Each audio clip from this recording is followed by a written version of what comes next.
मतलब बहुजन समाज के लिए अच्छा नहीं होगा। और जो कोई मेरे अलावा जो कोई इसमें जाएगा वो दो बाप का, ऐसी बात महात्मा ज्योतिराव फुले कहते हैं। ज्योतिराव फुले कहते हैं क्रांति की शुरुआत अपने घर से करनी पड़ती है, और क्रांति की शुरुआत इतने जोरों शोरों से करनी पड़ती है कि कई बार अपने पिताजी के साथ लड़ना पड़ता है। तो साथियों कैसे आप सब, उम्मीद आप सभी लोग ठीक होंगे। और आज की जो तारीख है वो है 11 अप्रैल।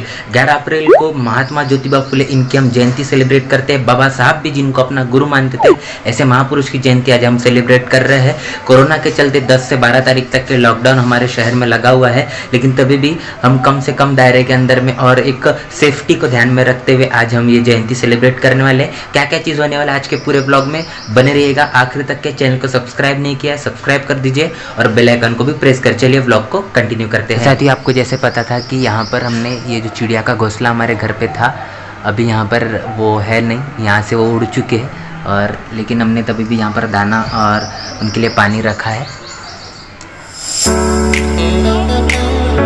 तो साथियों अभी मैं चल रहा हूँ ताई के इधर, और आज के महात्मा ज्योतिबा फुले जयंती के उपलक्ष्य पर काफ़ी सारी जानकारी आज के मैं ब्लॉग में देने वाला हूँ। वो क्या क्या अपने जीवन संघर्ष में उन्होंने कहा है, कौन कौन सी बातें हमें कही है और किन बातों के ऊपर में हमें इम्प्लीमेंट करना है, वो सारी इन्फॉर्मेशन आज के ब्लॉग में देने वाला हूँ। तो आखिर तक के बने रहिएगा। तो चलिए चलते हैं।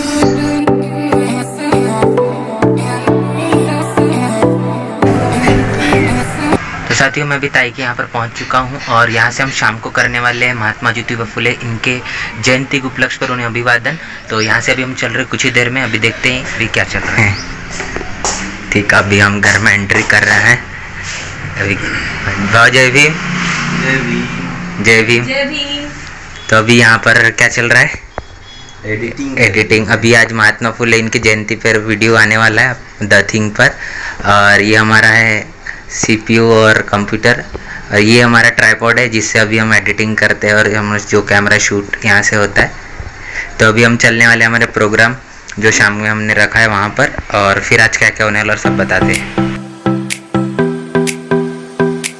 साथ ही आप देख रहे हैं मेरे पास में बहुजन कैलेंडर। बहुजन कैलेंडर में आज की जो तारीख है वो है 11 अप्रैल।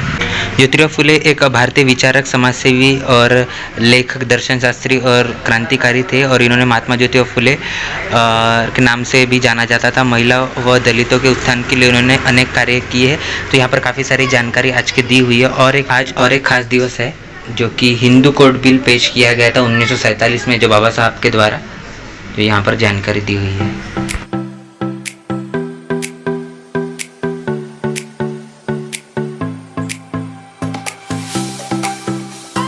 तो अभी हम ये जेतवन बुद्ध विहार यहाँ पर एंट्री कर चुके हैं। जेतवन बुद्ध विहार के बारे में बताओ ताई कुछ। जेतवन बुद्ध विहार के बारे में नहीं है, एक्चुअली जेतवन विहार था। हमारे बुद्धिस्ट कल्चर में या बुद्धिस्ट हिस्ट्री में जेतवन विहार का उल्लेख आता है। अनाथ पिंडक नाम का जो श्रेष्ठी होता है, राजा होता है, वो तथागत गौतम बुद्ध को कुछ दान देना चाहता है, तो वो दान देता है जेतवन विहार करके। और तथागत गौतम बुद्ध से वो अपील करता है कि आप ये जो मेरा जेतवन विहार है उसे दान के रूप में आप स्वीकार करो। और तथागत गौतम बुद्ध वो स्वीकार करते हैं, और फिर उसके बाद वो कहते हैं कि सभी का कल्याण हो और जो दान दे रहा है उसका भी कल्याण हो, और इस प्रकार का वो एक मैसेज वहाँ से देते हैं।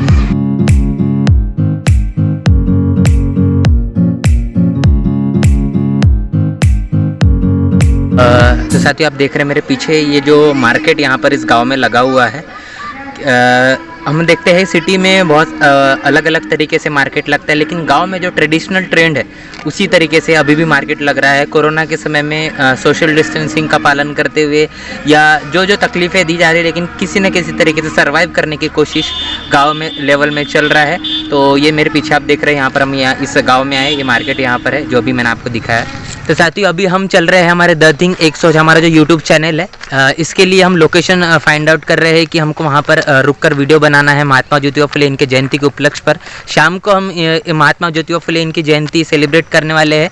और एक वाकया चलते चलते मुझे याद आ रहा है जो कि कांग्रेस को लेकर महात्मा ज्योतिबा फुले कहते हैं, और साथ ही वो वाकया जो मनुवादी लोग हैं या फिर जो चमचे दलाल किस्म के जो लोग हैं उनको ये वाकया बहुत ज़्यादा खलता है। जब भी हम उनसे जब हमने भाषणों में जब भी इस बात को लेकर हम कहते हैं, तो मैं ताई से ये पूछना चाहूँगा कि वो वाकया आखिर कौन सा था। वाकया ऐसा है कि महात्मा ज्योतिबा फुले उस समय सत्यशोधक आंदोलन का काम कर रहे थे और उस सत्यशोधक आंदोलन की तरफ तमाम बहुजन समाज जो है वो आकर्षित हो रहा था, उस आंदोलन का हिस्सा बन रहा था जी। वहीं दूसरी तरफ ब्राह्मणों का भी एक संगठन जो सवर्णों का संगठन है जिसे राष्ट्रीय सभा कहा जाता है, उस समय का, तो उस राष्ट्रीय सभा को कुछ बढ़ नहीं रही थी, उस संगठन में लोग नहीं जुड़ रहे थे और दूसरी तरफ महात्मा ज्योतिराव फुले का संगठन बढ़ रहा था।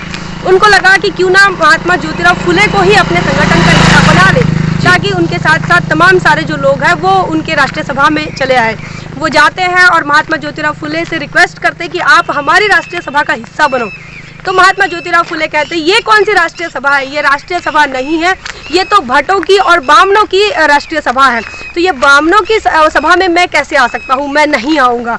और अगर मैं इस राष्ट्रीय सभा का अगर हिस्सा बन गया तो ये मतलब बहुजन समाज के लिए अच्छा नहीं होगा और जो कोई मेरे अलावा जो कोई इसमें जाएगा वो दो बाप का, ऐसी बात महात्मा ज्योतिराव फुले कहते हैं। ज्योतिराव फुले जो है वो बड़े ही स्ट्रिक्ट उनके सेंटेंस है, वो बड़ी डिसिप्लिन वाले उनके सेंटेंस होते हैं। और बाद में वही राष्ट्रीय सभा जो है वो कांग्रेस बनती है, 1885 में वो कांग्रेस बनती है और फिर ये अभी कहा जाता है कि उसी राष्ट्रीय सभा को मतलब वही कांग्रेस में जो कोई भी जाएगा वो दो बाप का।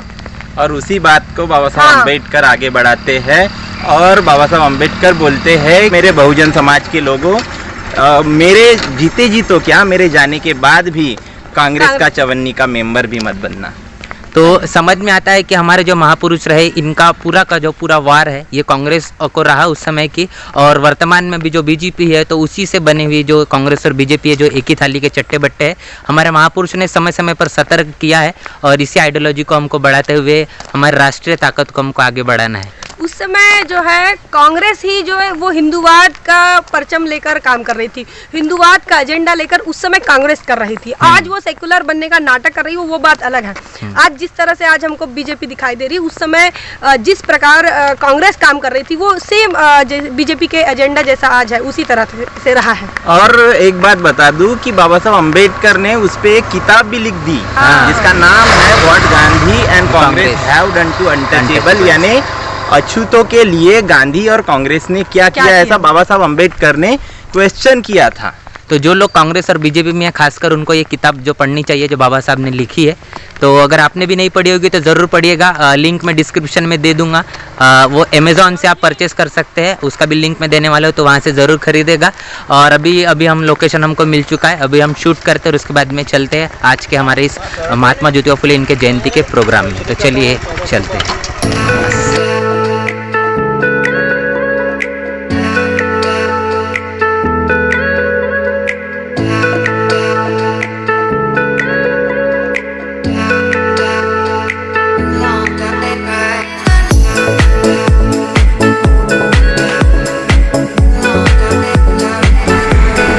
हम लोग फाइनली पहुंच चुके हैं इस प्रोग्राम में जहां पर महात्मा ज्योतिबा फुले का बहुत ही खूबसूरत मूर्ति यहां पर बनाई गई, आप मेरे पीछे देख सकते हैं। और थोड़े ही समय में यहां पर इस प्रोग्राम को शुरू करेंगे। देखते हैं यहां पर क्या क्या होता है क्या नहीं होता है और वो सारी चीज़ें दिखाने वाला हूं। राष्ट्रपिता महात्मा ज्योतिराव फुलेंचा विजय बारात से निकालने के बाद वो रोते रोते चले गए। उनको लगा कि मैं तो इतना शिक्षित व्यक्ति हूँ, मैं 7वीं पढ़ चुका हूँ, मेरे पास अच्छे कपड़े हैं, मैं इन जैसा ही दिखता हूँ, फिर भी मुझे बारात से निकाल दिया गया। वो अपने पिताजी के पास जाते हैं और पिताजी के पास जाने के बाद वो पूछते अपने गोविंदराव फुले इनको कि पिताजी मैं अच्छे कपड़े पहना हूँ, मैं इनके जैसा शिक्षित भी हूँ, 7वीं पढ़ा हूँ, फिर भी मुझे बारात से क्यों निकाला गया?